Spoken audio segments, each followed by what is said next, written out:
The pure, white wedding dress looks great. My daughter smiling beautifully with bright red lips next to the groom, who was moved to tears.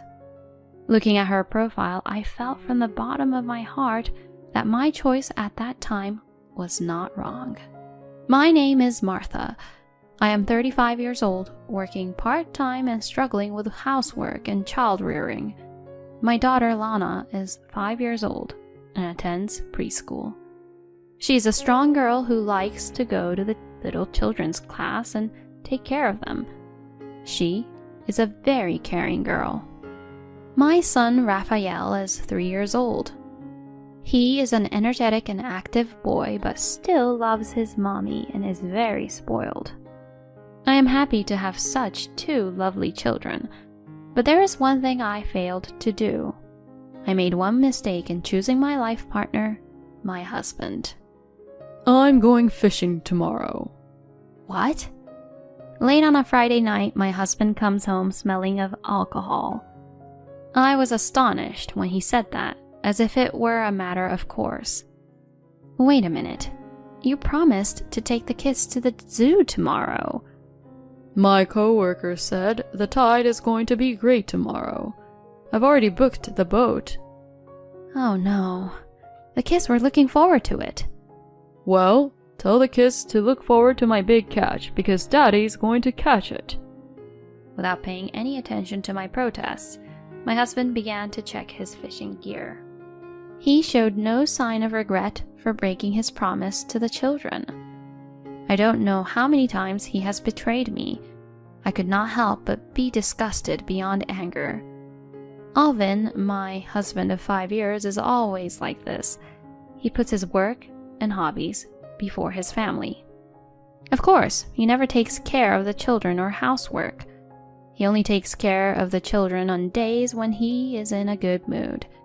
He makes promises to the children to make them happy, but then breaks them for his own reasons.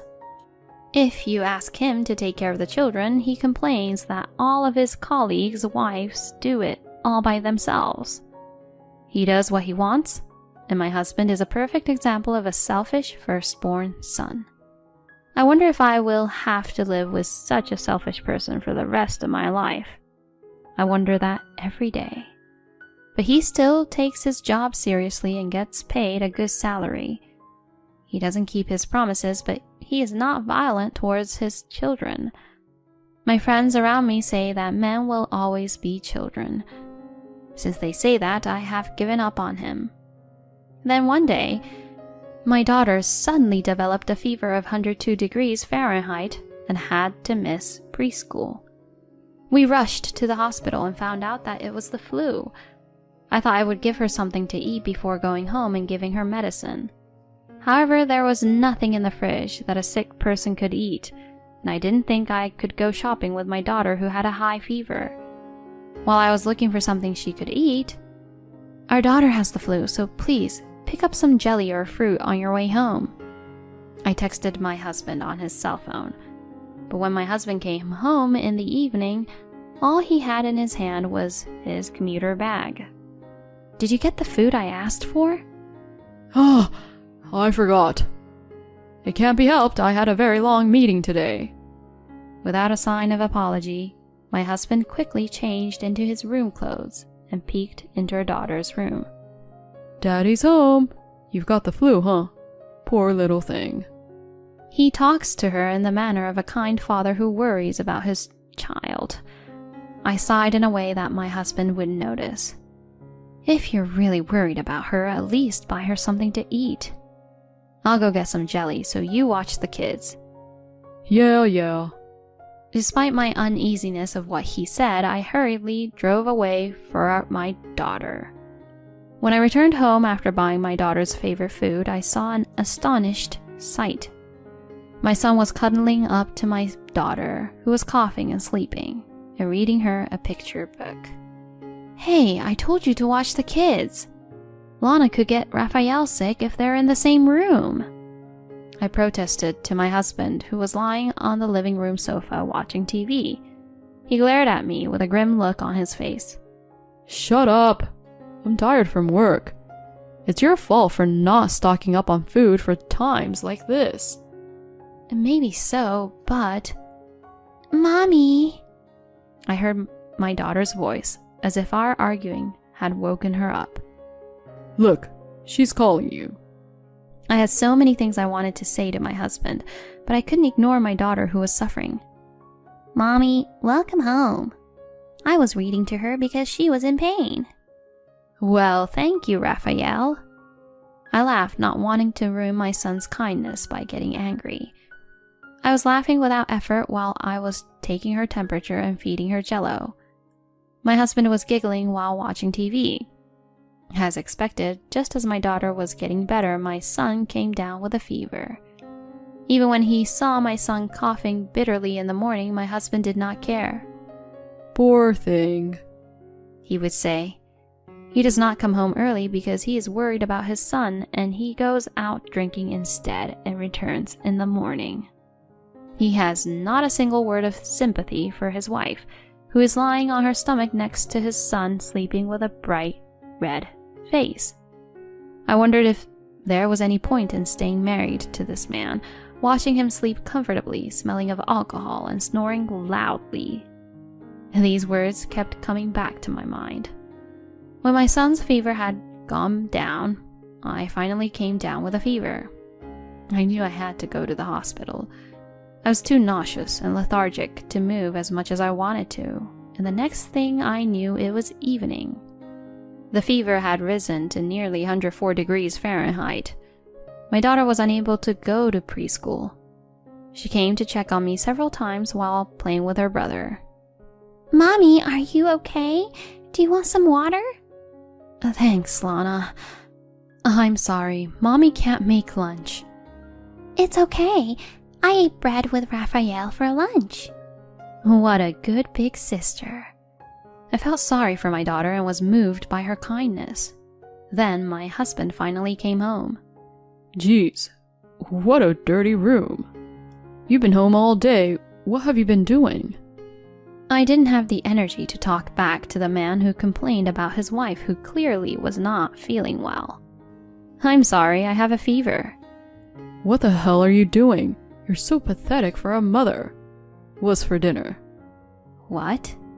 You're kidding, right? I can't cook. I can't even stand up.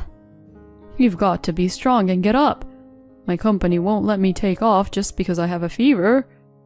I had no choice but to stand up after listening to my husband's ridiculous demands. But then my eyes swayed and I slammed into the door with all my might.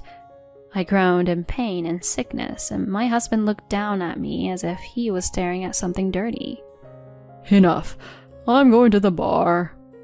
Wait a minute. We need to feed the kids. I'm tired and you're not even going to prepare food for your husband when he gets home. And you're asking me to make food for the kids? Wait. I desperately grabbed the hem of my husband's pants, but he shook me off without hesitation and walked out of the house. Mommy, are you okay? My daughter rubbed my back anxiously as I collapsed in the hallway. Alana, I'm sorry. I need to call your grandmother. But my mother said there was a musical today that she was looking forward to. I feel bad for calling her at this hour. Oh, who can I return to? I need to call an adult. I talk to my daughter as if I'm mumbling in a daze.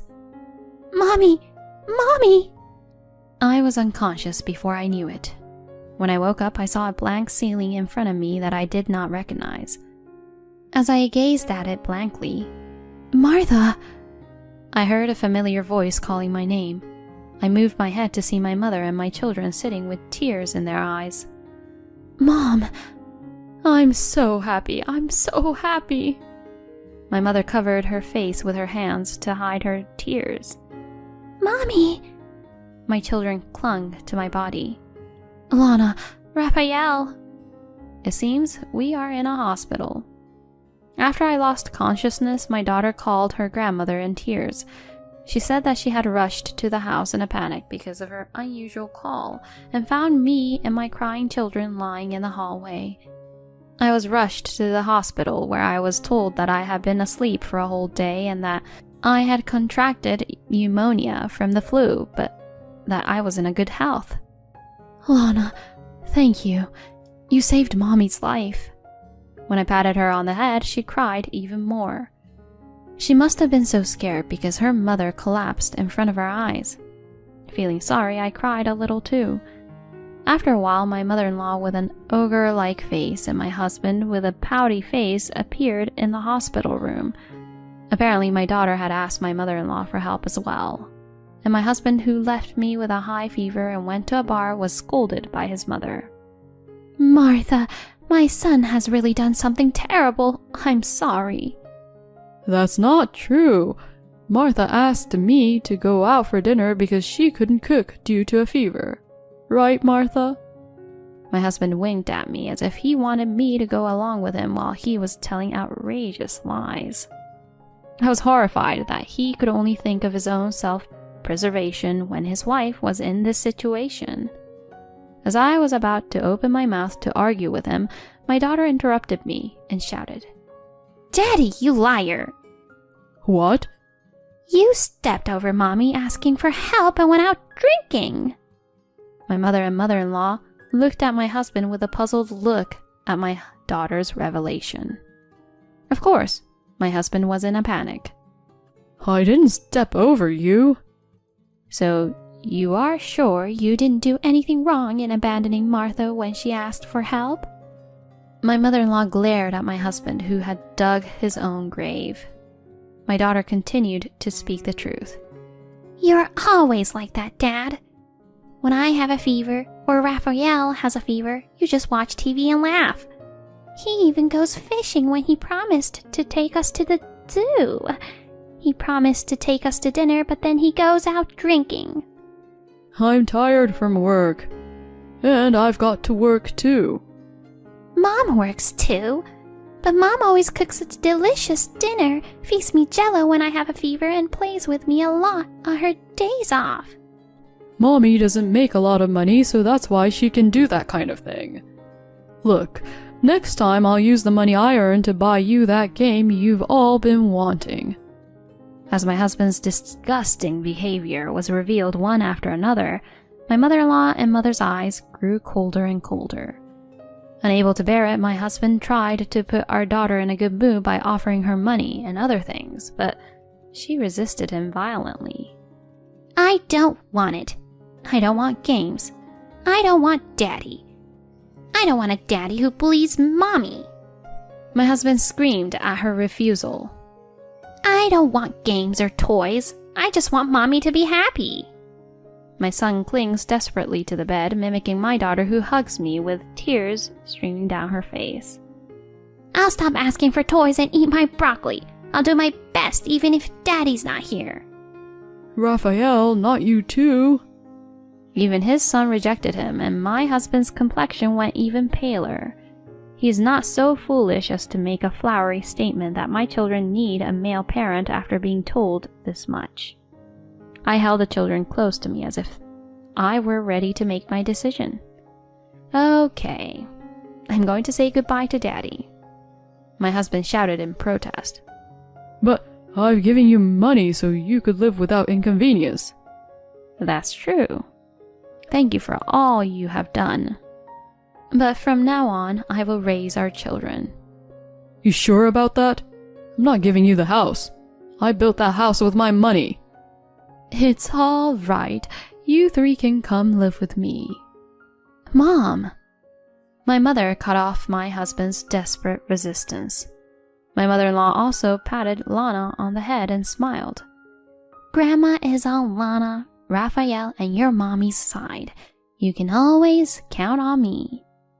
"Mom, you're taking their side too? But I'm your son." "You're not my son anymore." My husband lets out a quiet scream. "I guess I've made a mistake in raising my son. You look just like your father that I divorced, and it makes me want to vomit." I knew my mother-in-law was divorced, but I had no idea it was for the same reasons as mine. I had seen that, and this man is really too much of a jerk. After being stared at with contempt by the woman, my husband had reached his limit. "You've got to be kidding me.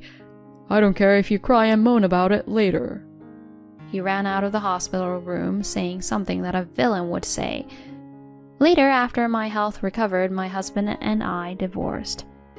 My husband, perhaps with a sense of pride, brought me the divorce papers he had prepared himself, so I made him promise to pay child support and divide the property among us, and signed the papers. Of course, my husband said, "You'll regret this," and left in defeat. After returning to my single life, I took my mother up on her offer to stay with her. The small company my father owned was just looking to hire someone, and I was to join them. My kids helped out a lot too, just as they said.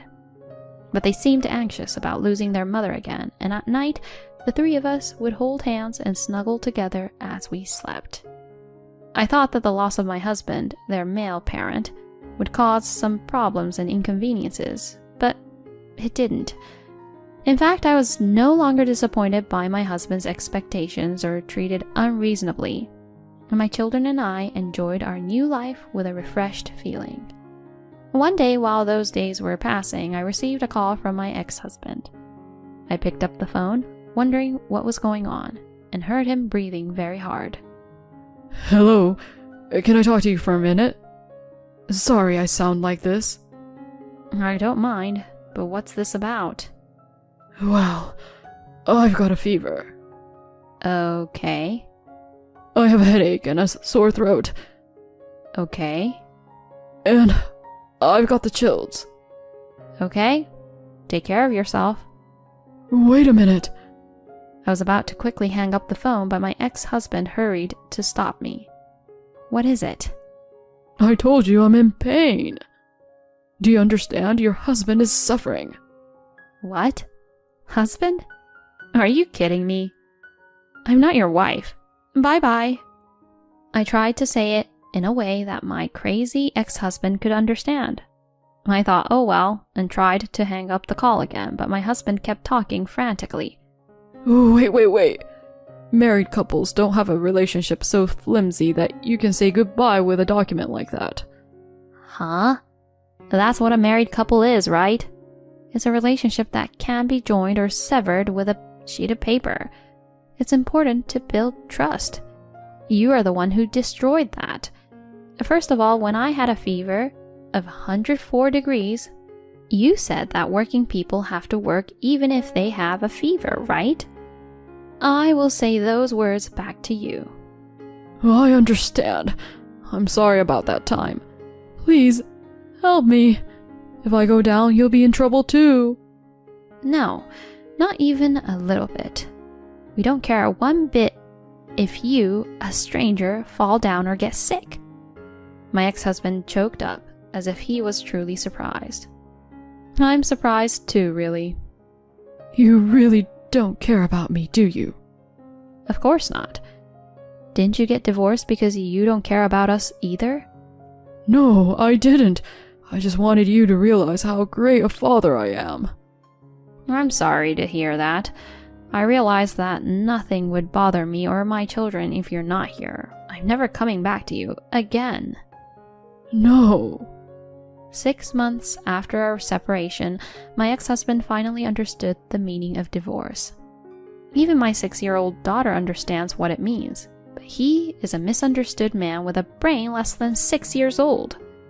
He seems to be like a burnout Ash on the other end of the phone, but without mercy this time, I really hung up the phone.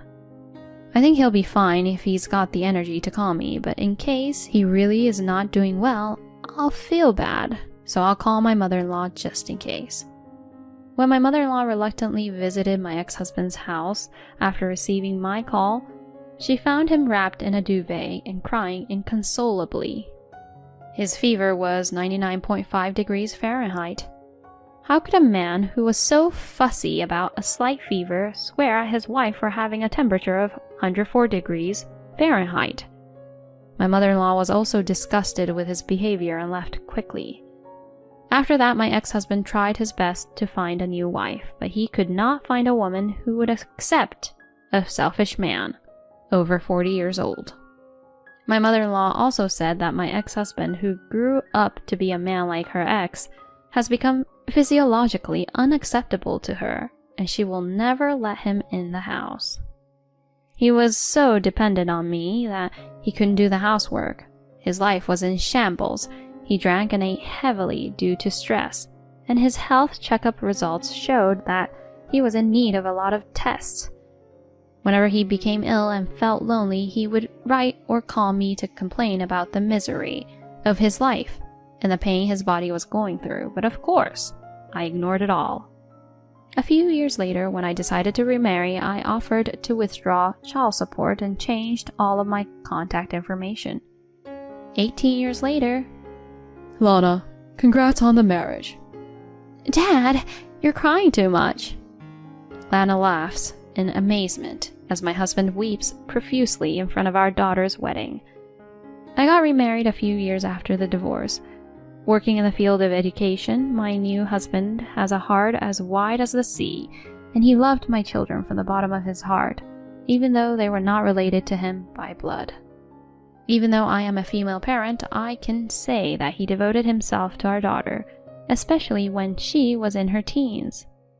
He definitely melted the heart of my daughter, who had lost faith in men because of my ex-husband. Perhaps that's why she chose the current groom, a passionate man who would weep along with my husband. I smiled a little at the sight of the two big men crying before the ceremony even started and took my daughter's hand. Lana, be happy. My daughter giggles at my words, her beautiful face scrunched up in a smile. What are you talking about, Mom? I have always been happy. I've been happy ever since I was born your child. Lana. Mom, I'll make sure to make Lana happy. The tears that were about to spill out unintentionally were pulled back by the sobs and tears of the groom, who was sobbing even harder than before. It was a mess. But a wedding like this is not so bad. I don't even know what I'm saying. The girl who wipes the groom's tears with a sullen look on her face is a fully grown woman, and there is no trace of her childhood. But her kind and caring nature has not changed since she was a child. I'm glad I got to be your mother. Congratulations on your marriage.